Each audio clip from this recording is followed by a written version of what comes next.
2 tails, 1 head, yang-yang line.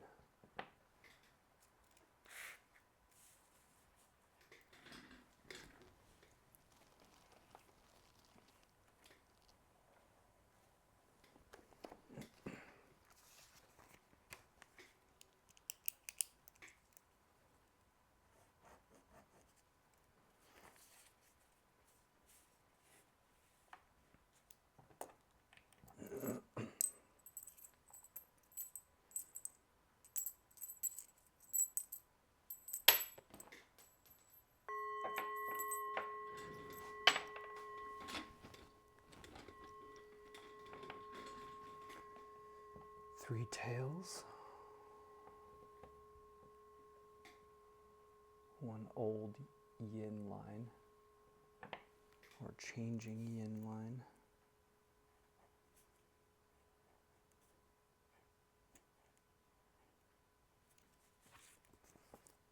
This would be our first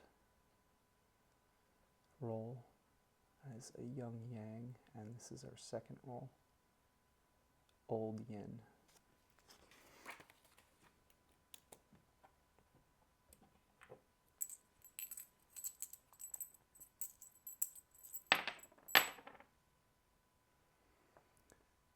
Young yin with 2 heads, 1 tail.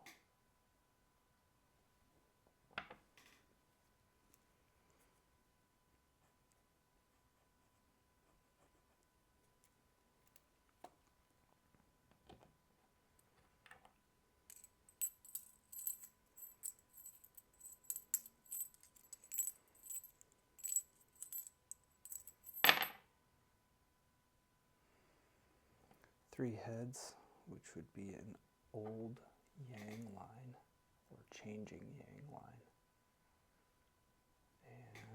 And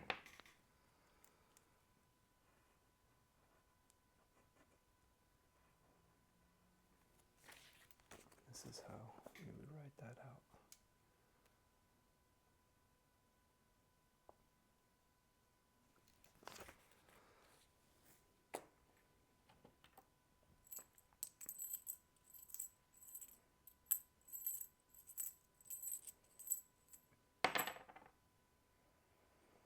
One head,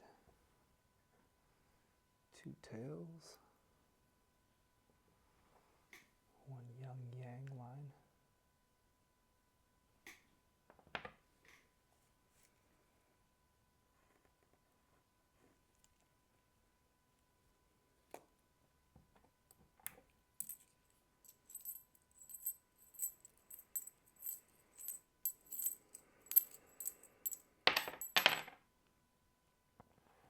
One young yin line, 1 tail, 2 heads.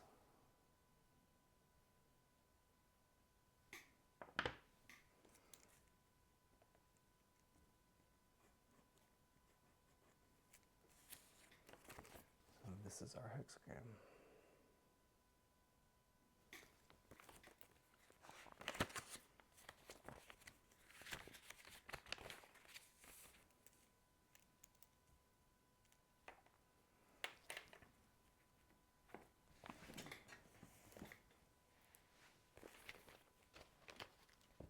There you are. First trigram goes solid, broken, broken, or whole, open, open.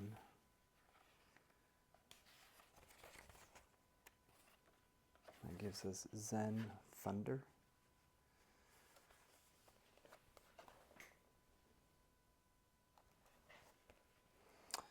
Thunder is shock, upheaval, and the spark of the new. In old Chinese belief, thunder slept in the earth over winter and erupted from it in spring, awakening living things into new growth. Thunder is our basic drive for renewal. He inspires initiative and decisive action. He is the stimulus that sets things in motion. He is the eldest son in the trigram family, the first connection of heaven potential with earth realization. Yang makes itself known here, emerging into the field and beginning to grow. Thunder belongs to the east and to spring. And on top of that trigram is solid, solid, broken. And so that is dewy, lake or marsh. Dewy is lake and marsh, abundant energy that teems with life. She is the impulse to communicate, share, and exchange, and delights in both inner and outer conversation. She brings things into circulation and gives them voice. This is the sheer enjoyment of participating in life to the full, expressing ourselves and hearing others, and satisfying our desires. Lake is the youngest daughter, spirit of the fertile west and of autumn. So those two trigrams together are going to give us hexagram.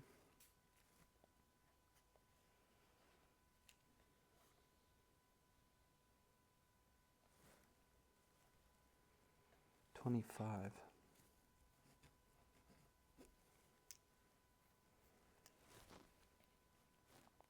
And when our changing lines change, line 2 and line 4, we will have the trigram broken solid, solid broken, which again is dewy. So lake or marsh, underneath broken, solid broken, which is deep water. It is Khan, water. Khan is deep water, flowing and formless. This again is the top trigram of our supporting hexagram once all of our lines change. Khan is deep water, flowing and formless. He is the complement of Li, dark where Li is bright, unconscious to her sharp lucidity, and represents a more fluid, intuitive, and emotional way of perceiving. This is danger, exposure and solitude, and the need to respond with courageous self-reliance when confronted by the haunting unknown. Water is the middle sun, situated in the north, associated with midwinter and midnight. And that hexagram with Khan on top of dewy gives us hexagram 47.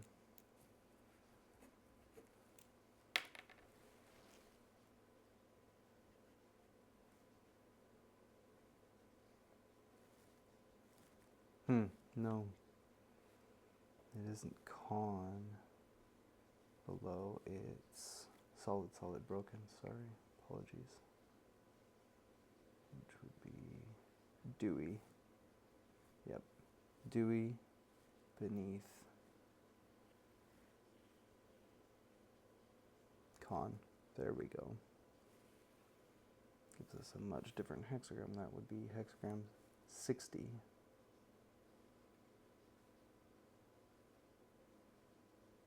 Yeah, there we go.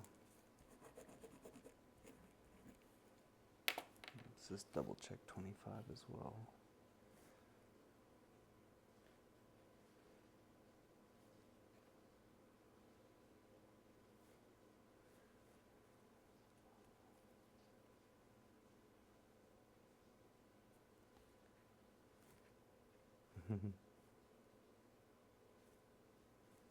Good thing I checked. Yeah, our first hexagram is actually going to be 17. Apologies here.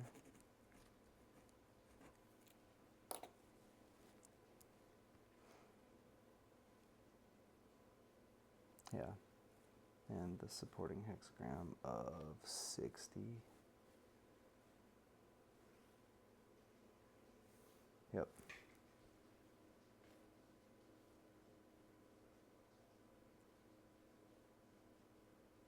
Yeah, that's perfect. Okay. First hexagram, well, before we get into all that, got some quotes out of Understanding Reality, a Taoist classic. This is translated by Thomas Cleary.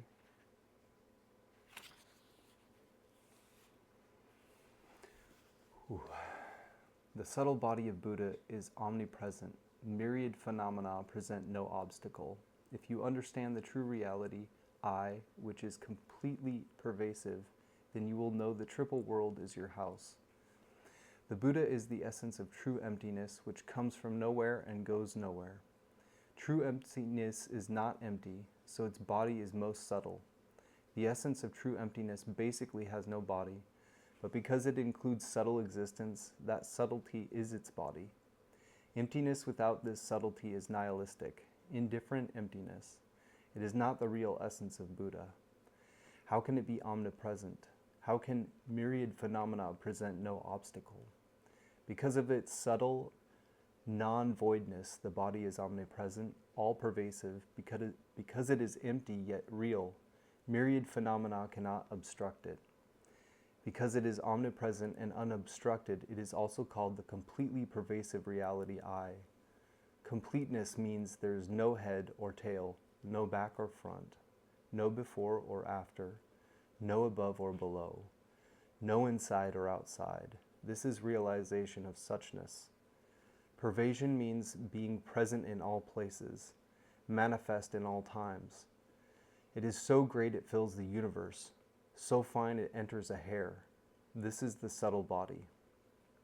Only completeness can be pervasive. Only by pervasion is it complete.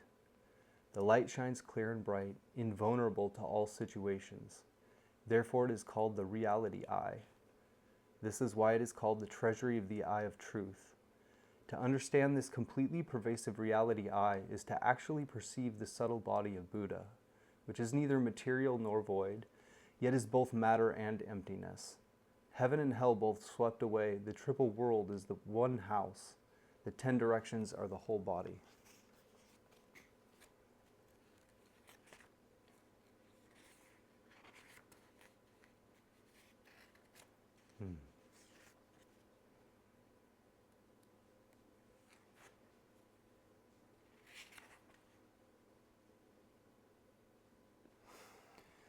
I am not different from other people. People's minds are themselves different. For people, there are friends and strangers. For me, no that or this. Creatures of water, land, and air, I view equally as one body. Whether people are high or low in rank, their hands and feet are the same as mine.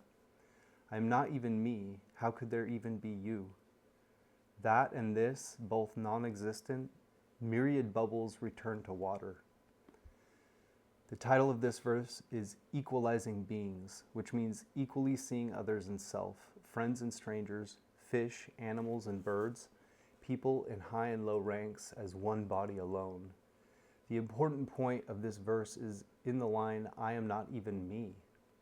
The reason people of the world cannot see beings as equal is because they are egotistic.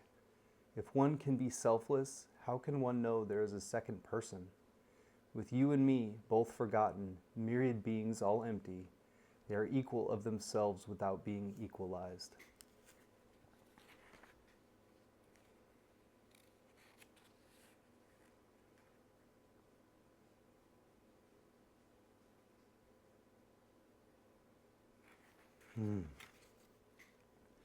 On the heart scripture, the clusters, the truths, sense faculties, and objects, void and form. In none of these is there a single thing worth saying. When perverted views are ended, the body of tranquility is serene. The clusters are the 5 clusters of matter: sensation, perception, patterning, and consciousness, which form the human being. The truths are the 4 truths of suffering, its cause, its end, and the way to end it.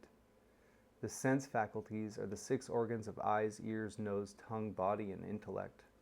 The sense objects are the 6 fields of form, sound, smell, taste, tactile, feeling, and phenomena. Voidness is extinction. Form is attachment to appearances. The clusters, truths, sense faculties, and objects, void and form, are all phenomena projected by the mind, and all are related to perverted views. If you can sweep all away, then the body of mind is tranquil. This is the bodhisattva independent seer. This is non-birth and non-death. If anything among these remains, then there is birth and death. So you do not attain independence.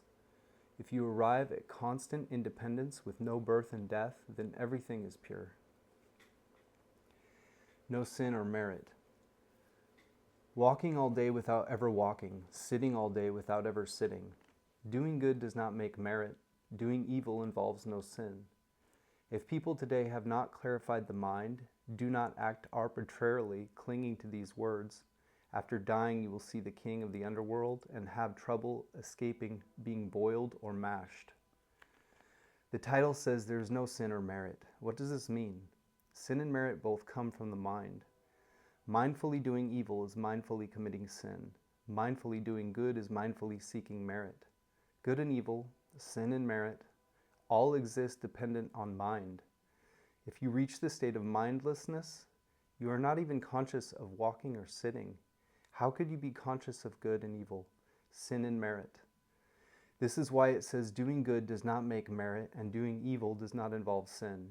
It is like a baby, unself-consciously and unknowingly laughing happily and crying angrily. This is all proceeding from mindlessness. What merit or sin is there? Mindlessness means there is no human mentality. When there is no human mentality, then there naturally is the true mind. The extent of the true mind is the same as the universe, containing everything, not thinking of good, not thinking of evil. It does not commit sin, does not seek merit. It does not conceive of merit or sin. If people have not clarified the true mind and just let their ignorant, intransigent mind act up, doing all sorts of mischief, and tell themselves there is nothing wrong, how can they avoid being boiled or mashed as a result after they die?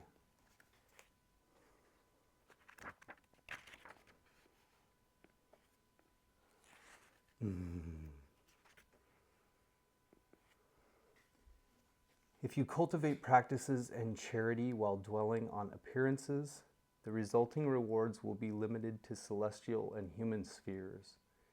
It is like shooting an arrow up at the clouds. It will fall simply because the force comes to an end. How can that compare to unfabricated reality? Returning to the original, reverting to simplicity, going back to pristine purity, objects forgotten, feelings ended, going along with natural reality. Thereby you realize acceptance of the truth of non-origination. Formless form is true form. True form does not come from the fruits of practices or charity performed while dwelling on appearances. It comes from reverting to pristine purity and simplicity, forgetting objects and ending feelings. When you find the true form, every action, every stillness is natural reality. You spontaneously attain acceptance of the truth of non-origination. The Sorangama Sutra says, this person thereupon attains acceptance of the truth of non-origination. A commentary on the sutra says, true suchness is called non-origination. Truth has no contamination. Knowledge of truth is called acceptance. Now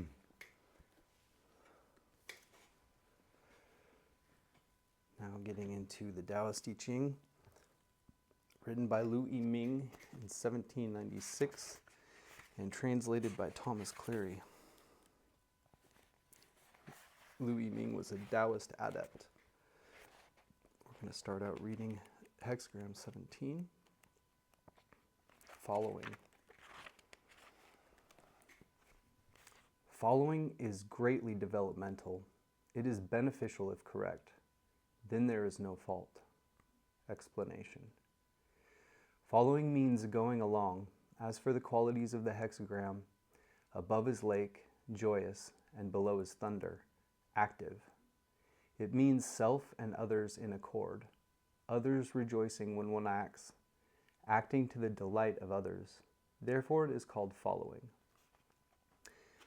The general concept behind a question that we bring to the I Ching when we consult the oracle is, how can I act in creative relation with the spirits or forces beneath this moment of time? This hexagram represents seeking feeling through essence. It follows on the previous hexagram of humility. Humble people make naught of what they have and reveal what they lack. Thereby, they use yin to make yang complete. However, this is after the return of yang. Before yang has returned, true yang will not come unless there's a way to summon and absorb it. The way to summon and absorb it is the path of following. In this hexagram, thunder and lake join. Thunder, associated with the east, represents the essence, the self. Lake, associated with the west, represents feeling, the other. In the beginning of life, essence and feeling are one. The primordial true yang is originally in oneself, but when it mixes with acquired conditioning, it is lost outside. It is no longer one's own, but belongs to other. If you want to get back to the origin and return to the fundamental, you have to steal it back from the other. Following as a path is going along with what is desired, gradually introducing guidance. Going along with desire means the self follows the other and gets the other's favor, inducing the other to come follow the self. Other and self following each other. Essence seeks feeling. Feeling returns to essence. And that which had been lost is restored to oneself. This is great development by way of the path of following. However, though the path of following can be greatly developmental, yet there are true and false medicinal substances. There is progression and order in the firing process. There are times for action and stillness. There are times for advance and withdrawal. A small slip produces a tremendous miss. Therefore, for the great development of the path of following, correctness is most beneficial. Correct means right, following rightly, the self sensing rightly, the other responding rightly. When self and other are both right, even artificial feeling transforms into true feeling, and even artificial essence changes into true essence. Essence loves receptivity and rectitude in feeling. Feeling loves compassion and benevolence in essence, strength and flexibility, one energy. Essence and feeling joined, we return to pristine purity. Wholly integrated with natural principle, the golden elixir crystallizes, tranquil and unperturbed, yet sensitive and effective. Sensitive and effective, yet tranquil and undisturbed. Those who are faulty at the outset wind up impeccable in the end. Try to understand when following is right or wrong, good or bad. And supporting hexagram of 60. That first hexagram gave us the broadest context that we'll be working in. 60 is a little bit homing in on our exact position within that context, and then our changing lines are going to be the very most specific thing. Discipline, hexagram 60. Discipline is developmental, but painful discipline is not to be held to. Explanation.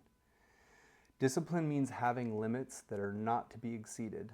As to the qualities of the hexagram, above is water, a pitfall, and below is lake, joyous. Being capable of joy and danger, warding off danger by joyfulness, it is therefore called discipline. This hexagram represents practicing obedience in unfavorable circumstances, adaptably keeping to the Tao. It follows on the previous hexagram, joy. In joy, joyfulness reaches outside. One can delight in the Tao and practice the Tao. But if one can only be joyful in favorable circumstances and not in unfavorable circumstances, joy is not real, and ultimately it will be hard to get out of difficulty and danger, so one will not find joy. Therefore, those who practice reality and delight in the Tao do not let difficulty disturb their minds, and do not let peril and trouble affect their will. The situation may be dangerous, but their minds are not endangered. The times may be perilous, but the Tao is not imperiled. Pleased with heaven and aware of the aim of life, they are at peace wherever they are. They use danger to nourish joy, and use joy to guard against danger. The situation may be up to others, but creation of destiny is up to oneself. Yin and yang cannot restrict such people. The created universe cannot bind them. Whether in adversity or comfort, they do not lose their bearings. This is why discipline is developmental. However, even though discipline can develop you, if you do not know how to adapt to changes and cling fast to one discipline, that will become restrictive and stifling. This is called painful discipline. When discipline gets to the point of inflicting suffering, it brings on danger itself, even where there was no danger. You will only suffer toil and servility, which is harmful and has no benefit. Not only does this not constitute discipline, it loses the appropriate measure. This is not joy in the midst of danger. It is enjoying the act of courting danger. Therefore, it is not to be held to. When superior people practice the Tao and establish virtue, they don't act in any way that is not just. Their every step is orderly and regulated. Their every word is timely and reasonable. In substance, they are always calm, like a lake without waves. In function, they act like water, which conforms to its environment. Their calmness does not reach the point of losing mindfulness, and their activity does not reach the point of straying from essence. There is a consistency about their movement and stillness, adjusted appropriately according to events, not restricted to a single pattern. When the time comes to stop, they stop. Encountering danger, they deal with it. When the time comes to go on, they go on. Getting out of danger. They do not bring on danger. Going along with the time, they deal with everything unminding, and therefore can get beyond yin and yang, not being constrained by yin and yang. This is because heaven and earth can coerce what has form, but not what is formless, can coerce the minding, but not the unminding. Discipline is not according to mind, but according to time. This is called discipline according to the time. Having discipline yet according with the time, it is like the sections of bamboo. Each section has a boundary. Each section has a passage. In this way, how could one fail to develop? And now back to hexagram 17. We'll read our changing lines 2 and 4. In changing line 2, our general context for that is the heart's perception, the emotional center where you make and feel connections.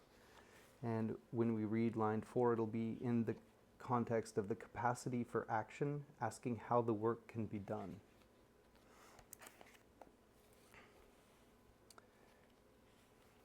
Line 2. Involved with the child, one loses the adult. Explanation. Being weak and without knowledge, following yin that arises later, one loses the original yang. This is being involved with the child, losing the adult.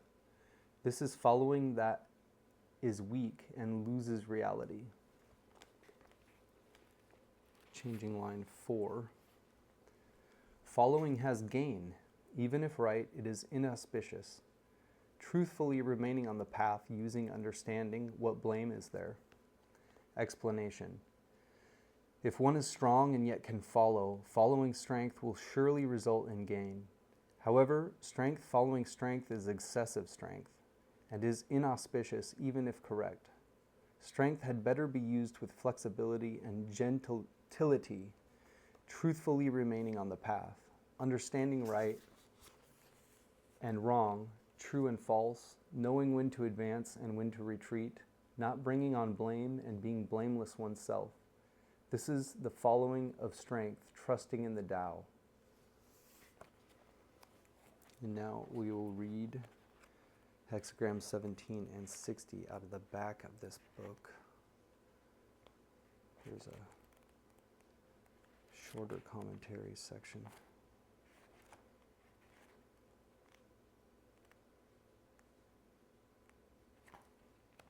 Keeping in mind that our changing lines are still our most specific point for us. This is just some recap, but maybe a little bit more spiritual oriented. Following, lake above, thunder below. there is thunder in the lake, following. Thus do superior people go inside and rest when the sun goes down. Following means adapting to the time. Above is lake, below is thunder. So there's thunder in the lake. Thunder stands for activity, lake stands for stillness. When activity enters into stillness, creative energy temporarily rests and repose is necessary. This is the image of following the time. What superior people see in this is that the primordial true positive energy in people is covered by the acquired force of mundane conditioning, and nature is moved by feeling. This is like that which is proper to thunder being appropriated by lake. If one wants to restore it, one cannot do so save by following the Tao. Therefore, they go inside and rest when the sun goes down, retreating into darkness at the hour of darkness, temporarily using stillness to nurture creativity, not daring to act arbitrarily, refining themselves and waiting for the proper time to emerge.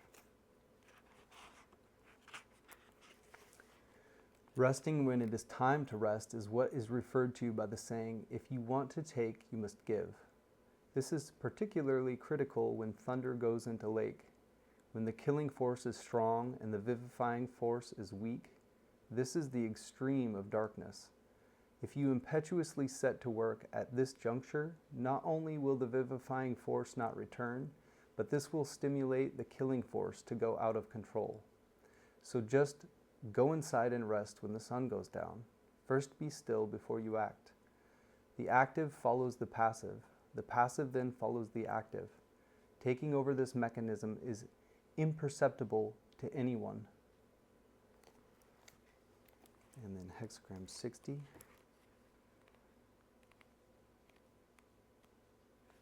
Regulation. Water above, lake below. There is water over a lake, regulated. Thus superior people determine measures and discuss virtuous actions. Regulation means having limits. Above is water, below is lake. There is water over a lake. There is a limit to which a lake can hold water. If there is too much water, the lake overflows. This is the image of regulation.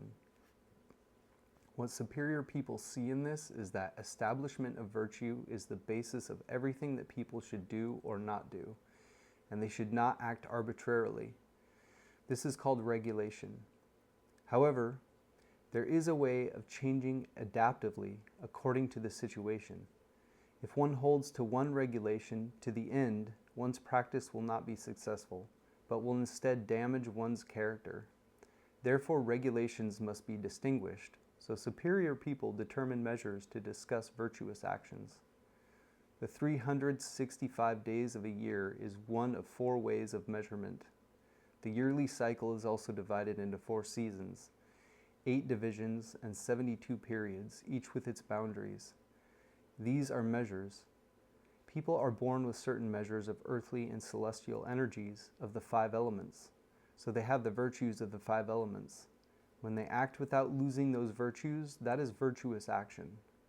Superior people determine the measures of waxing and waning of the earthly and celestial 5 elements and discuss the virtuous actions of benevolence, justice, courtesy, knowledge, and truthfulness.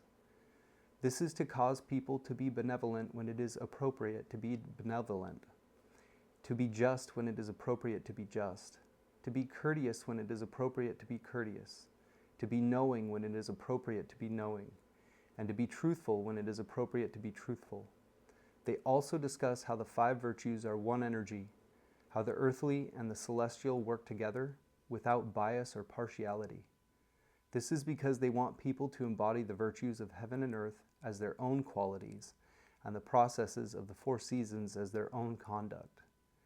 The science of nature and life is a process of work that is entirely a matter of the measure of evolution. If you conform to the appropriate measure, you can cultivate celestial qualities. This is virtuous action. If you lose the proper measure, you turn away from celestial qualities. This is the demise of virtue. Actions that destroy virtue are actions without regulation, taking the false to be real, taking what is wrong to be right, Even if you can hold fast to one regulation, this still is sticking to voidness or clinging to form, and ultimately is of no benefit to nature and life. The intention of superior people in determining this and discussing this so as to enlighten people and fulfill their work was profound indeed.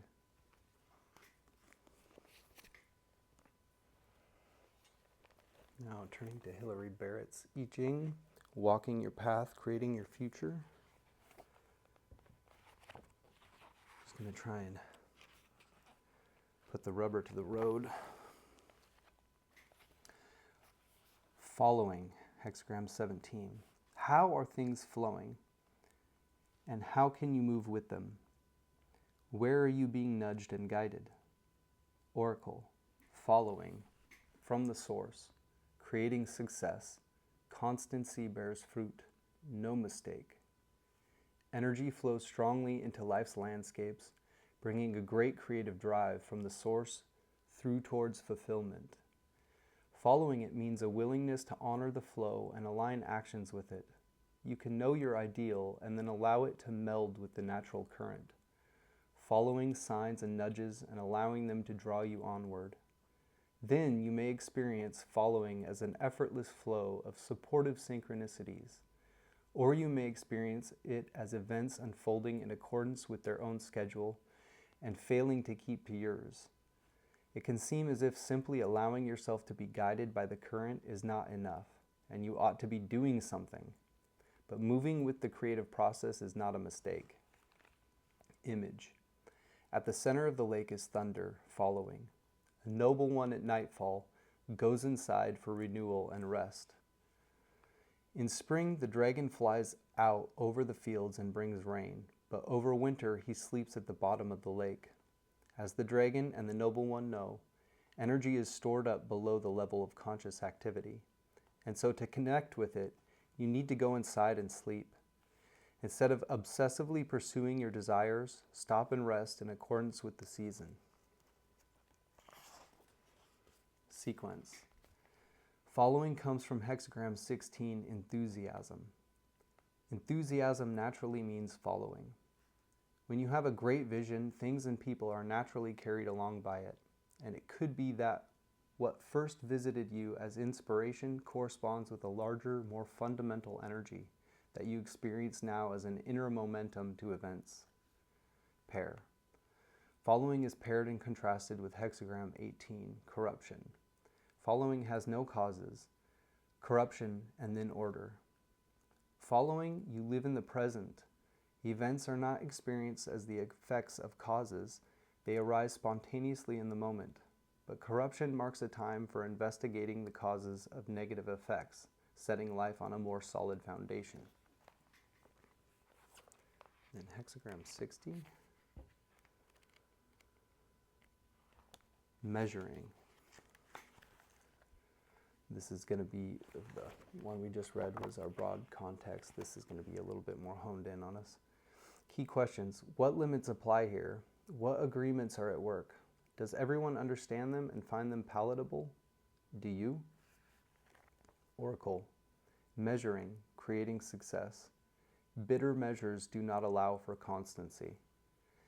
Things need to be articulated to make them more manageable, easier to take in and work with. Such measures, when they grow organically, reflect the natural rhythms of life and allow a fuller participation in its flow. Progress is made in small increments. Individuals with measure live sustainably and flourish. Groups who share measures and standards, who speak the same language, can reach agreement and build trust. But if everyone reacts to the measures as they would to a bitter taste, if they find them too hard to swallow, then they are not sustainable. This isn't a matter of tradition, principle, or logic, but of human experience. Image.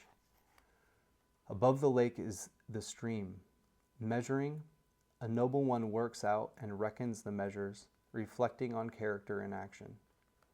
The streams flow into the lake and out from it, but how much water can the lake hold? Or how many channels can we dig leading out from it before there is insufficient water to reach our fields? A noble one will work out these limits to capacity and flow by discovering what works in practice. He is like the lake that reflects and deepens, and like the streams that flow out and reveal a character's depth and resource through action. Sequence.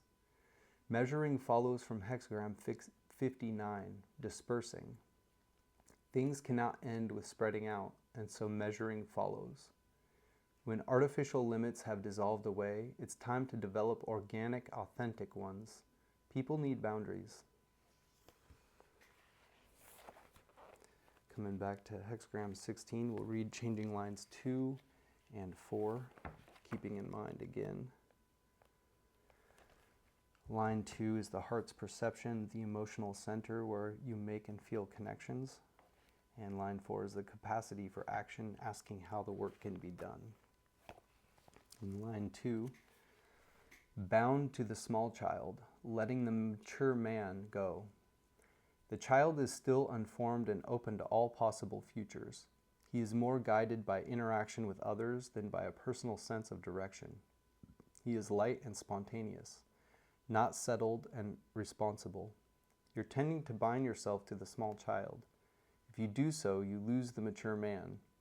This can be an inner or outer bond, to a person or a role and way of being. In either case, it's a very simple alternative.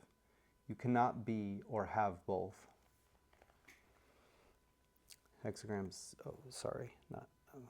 Changing line 4.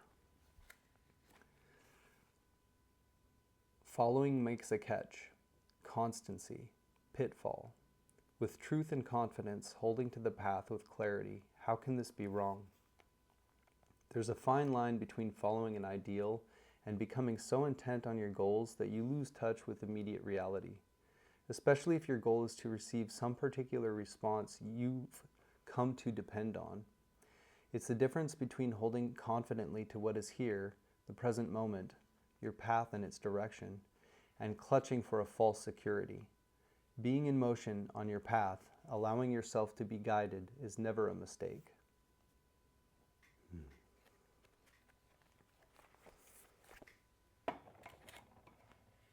Now I will read out of the Tao Te Ching, a passage at random.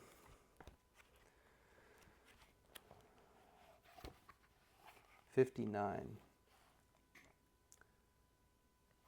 We read this one the other night, so I'll read another after. 59. In caring for others and serving heaven, there is nothing like using restraint.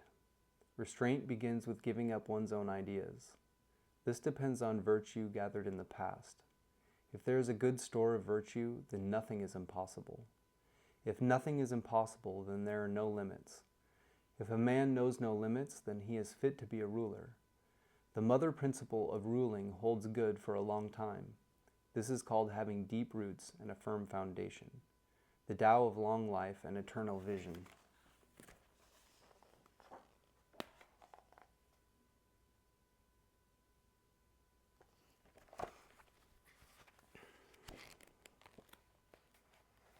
'57. Rule a nation with justice. Wage war with surprise moves. Become master of the universe without striving. How do I know that this is so? Because of this. The more laws and restrictions there are, the poorer people become. The sharper men's weapons, the more trouble in the land. The more ingenious and clever men are, the more strange things happen. The more rules and regulations, the more thieves and robbers.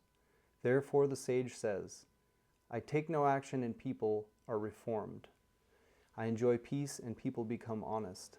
I do nothing and people become rich. I have no desires and people return to the good and simple life.